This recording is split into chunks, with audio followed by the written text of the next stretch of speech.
పదా.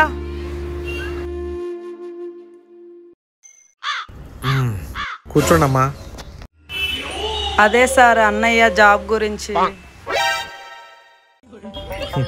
నీకు దండం అమ్మా. ఈడికే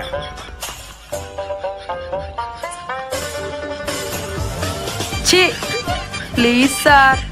ఏం ప్లీజ్ అమ్మా, ఏదో నువ్వు అడిగావు కదా అని తెలిసిన వాళ్ళు పబ్బులో పెట్టా. వాళ్ళు ప్లేట్ ఆర్డర్ చేస్తే అర ప్లేట్ కూడా వెళ్ళట్లేదంట వాళ్ళకి. ఈయన పెట్టినందుకు వాళ్ళు నా ఇంటి మీద పడి అమ్మ నా బుసులు తిట్టారు. అయినా మళ్ళీ ఒక రెస్టారెంట్ లో పెట్టాక అదేమైంది చెప్పు. నేనేం చెప్పను, నువ్వే చెప్పుచావు ఏం జరిగింది. ఆడేం చేసావురా? రెస్టారెంట్లో జాయిన్ అయిన తర్వాత ఎవరొచ్చి చపాతీలు అడిగినా మా ఓనర్ కౌంటర్లో ఉండి అరే 2 చపాతీలు నొక్కు, అరే 3 చపాతీలు నొక్కు అన్నాడు.